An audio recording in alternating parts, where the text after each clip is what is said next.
The Tau Empire rose from primitive tribes to interstellar power in 6,000 years. Humanity took 40,000 years to reach the stars. The Eldar needed millions. The Tau did it in 6 millennia, guided by mysterious leaders called Ethereals, who appeared exactly when the Tau needed them most, unified their species with inexplicable biological influence, and steered them toward technological advancement that defies every pattern of natural development. This isn't the triumph of the greater good.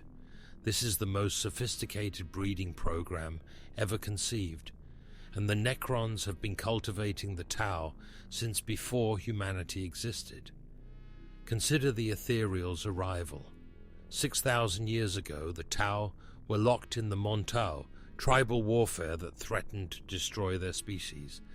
Then the Ethereals appeared, not evolved gradually from existing castes, arrived, fully formed with unique physiology, a diamond-shaped cranial organ no other Tau possesses, and the ability to compel obedience through pheromones or psychic influence that nobody can adequately explain. Within one generation, the Mont'au ended, the Tau unified. They began their march toward the stars, following what looks less like discovery and more like a predetermined plan. Evolution doesn't work with narrative timing. Natural selection doesn't produce a completely new phenotype, with specialized control abilities appearing exactly when needed. That's engineering. That's insertion of a regulatory mechanism into a population at a calculated moment. The Ethereals weren't born from the Tau.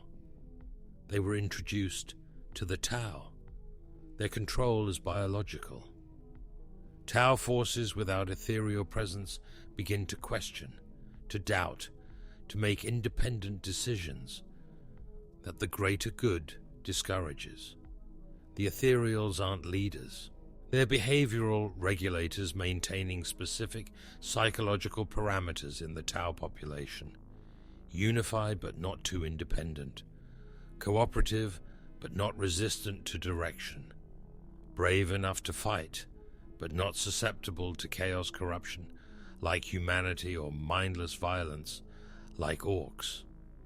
If you're guiding a species toward a predetermined outcome, this is exactly what you'd engineer. Not governance, parameter maintenance. The technological acceleration is equally impossible. 6,000 years from tribal warfare to plasma rifles, AI, battle suits rivaling space marine armor, and near light-speed travel. The Tau mastered plasma weaponry, railguns, advanced material science, AI development, and aerospace engineering with suspicious focus. These aren't random discoveries. These are specific technological branches necessary for rapid expansion through hostile space while maintaining industrial capacity. They've achieved breakthroughs in precisely the fields required for their role while remaining deliberately stunted in others. Tau have minimal warp presence despite having souls. Their psychic potential is almost non-existent, as if their development was guided away from the immaterium and toward material science. This isn't coincidence. This is design specification. If you were engineering a species as biological vessels, you'd want minimal warp presence to avoid chaos corruption. You'd want them focused on physical technology to maintain industrial infrastructure. You'd want them expansionist to spread across multiple worlds, providing numerous samples and diverse environmental adaptations. You'd want them unified under centralized control to prevent incompatible variations. The Tau exhibit every characteristic you'd engineer into a species being cultivated for biotransference. The Necrons have wanted to reclaim flesh for 60 million years. Sarek, the Silent King, has stated this explicitly. The biotransference that gave them immortality and necrodermis bodies is their species' greatest mistake.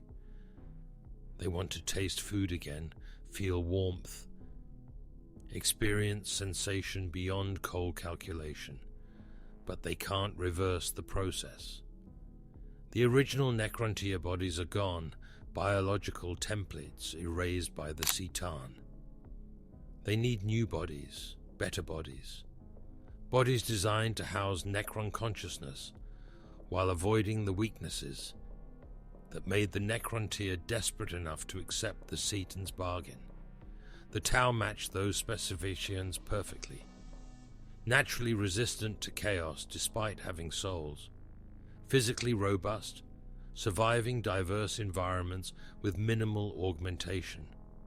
Their caste system provides specialized body types for different functions.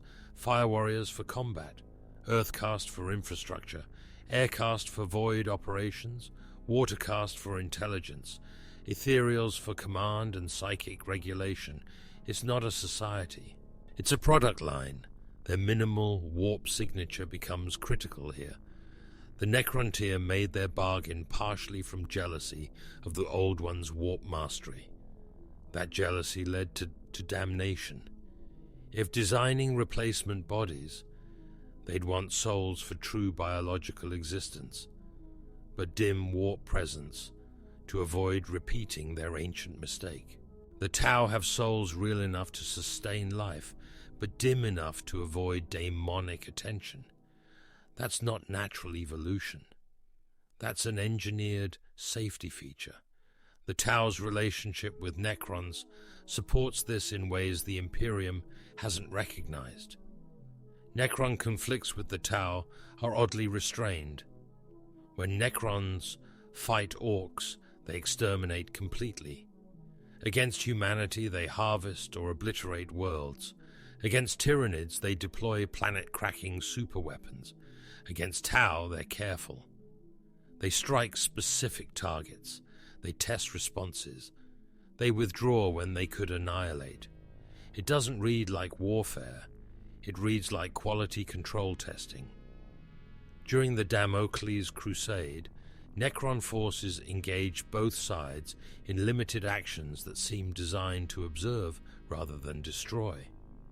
They tested Tau tactics, analyzed their technology under combat conditions, then withdrew without pressing their advantage. That's not strategy, that's research. Sarek himself shows interest in the Tau beyond normal strategic assessment. He treats them differently than enemies to destroy or tools to exploit. He treats them as assets to preserve, because they are.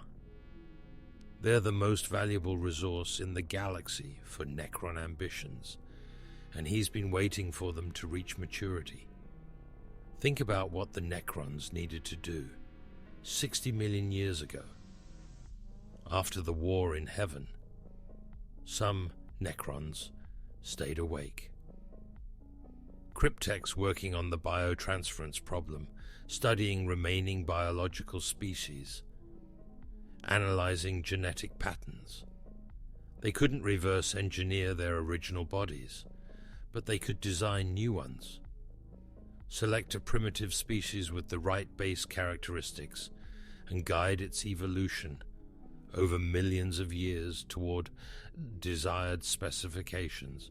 Tau is in the eastern fringe, suspiciously close to Necron, tomb worlds that show signs of never fully entering dormancy, cryptech facilities that remained active, monitoring and occasionally intervening. The Tau evolved over millions of years in the shadow of those tomb worlds, except they weren't sleeping. They were watching, waiting, adjusting variables. You don't need to control every generation to guide evolution. Just apply selective pressure at key moments. A rival species eliminated. An environmental disaster forcing desired adaptation. A genetic mutation preserved or suppressed. The Necrons manipulated stellar mechanics during the war in heaven. Guiding one primitive species on one planet would be trivial for a cryptek with millions of years. Then came the critical phase. The Tau were ready for civilization, but fracturing into tribal warfare. Left alone, they might have destroyed themselves or developed unpredictably. The Ethereals appeared, fully formed and perfectly designed. They unified the Tau with inexplicable speed and began guiding them toward specific technological development that emphasized certain technologies while avoiding others, that pushed expansion across multiple worlds while maintaining genetic cohesion and cultural unity. Commander Farsight becomes interesting here. He broke away after discovering something on Arthas Moloch that made him question the Ethereals and reject their authority. He's lived for centuries wielding the Dawn Blade, maintaining his own breakaway civilization. What if Farsight discovered evidence of Necron manipulation? What if he found proof the Tau were designed? And his rejection was rejection of his role as livestock. The Dawn Blade itself sustains his life by draining essence from those it kills. Life extension technology that resembles Necron life-draining weaponry. He pulled it from Necron ruins on Arthas Moloch, and it bonded to him, sustaining his independence from ethereal control. That reads like a failsafe, a way to preserve a sample population that developed unexpected independence. Now consider the current timeline. The Tau are reaching critical mass, multiple sept worlds, advanced technology, survival against every major galactic threat, genetic cohesion, despite vast distance. Fifth sphere expansion, pushing deeper into imperial space.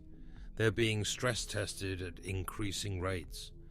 The Necrons are watching. The harvest approaches. What would Necron biotransference into Tau bodies look like? Not sudden invasion. Gradual, systematic. Starting with willing subjects, Ethereals, who've always been more Necron than Tau. Transferring Necron consciousness while preserving memory and personality. Then expanding to other castes, offering immortality to ambitious fire warriors or earth caste scientists. Spreading through the population like a virus, Necron minds in Tau bodies, maintaining the Empire's structure while transforming its nature. The Tau wouldn't realize until too late. Their society is built on obedience to Ethereals and faith in the greater good. If Ethereals endorsed it, presented it as the next evolution, most Tau would accept willingly. They'd see transcendence, not extinction. They'd line up to have their consciousness overwritten by Necron lords who've waited 60 million years. The few who resisted would be branded enemies of the greater good and eliminated by their own people. This explains why Necrons haven't crushed the Tau, despite easily having the power. You don't destroy your crops before harvest. The Tau are too valuable to waste, too useful to disrupt. Every Necron-Tau conflict is calibrated to test without breaking, to push toward desired developments without revealing the ultimate purpose. It explains the Tau's inexplicable optimism in a galaxy that crushes hope. Every other species knows the universe is hostile, that survival requires brutality, that progress is a lie. The Imperium knows this. The Elder know this. Even orcs understand. But the Tau still believe in the greater good, still think they can unite the galaxy, still maintain hope, despite overwhelming evidence that hope is a trap. That's not naivety. That's programming. Optimistic populations are easier to control and more productive. Their hope isn't virtue. It's a design specification to keep them cooperative and expansionist until the Necrons are ready. The Tau's chaos resistance becomes the cruelest joke. Humanity bleeds to hold back warp corruption, sacrificing billions to the Golden Throne, purging worlds at the first taint. The Tau are practically immune. It seems like proof their philosophy is superior, that rationality can triumph over darkness. But the truth is simpler. The Tau are resistant because they were engineered to be. Their minimal warp presence isn't a blessing. It's a feature protecting the Necrons' investment from chaos corruption. The Tau aren't superior to humanity. They're livestock bred, resistant to disease. What do you think? Does the speed of Tau advancement seem natural to you, or have you noticed details that don't add up? Drop your thoughts in the comments, because this theory gets darker the more you examine it. Every triumph of the Tau Empire has been a step toward their ultimate purpose. Every world colonized spreads the genome. Every technological breakthrough brings them closer to biotransference compatibility. Every military victory proves their value as vessels. The Tau think they're building an empire. They're completing the most elaborate breeding program in galactic history, cultivating themselves into perfect bodies for their Necron masters. And the Necrons are patient. They've waited 60 million years. They can wait another 1,000, while the Tau reach optimal harvest readiness. The greater good might be the most sophisticated lie ever told, not because it's false in ideals, but because it serves a purpose its believers can't comprehend. Unity and cooperation aren't wrong, but when enforced by engineered pheromone control and directed toward outcomes determined by ancient machines, idealism becomes a cage. The Tau believe they're enlightened, superior to the barbaric Imperium and savage orcs. They're certain they're building something that will last. They don't realize they're building their own slaughterhouse, and the architects have been waiting millions of years to walk them into it.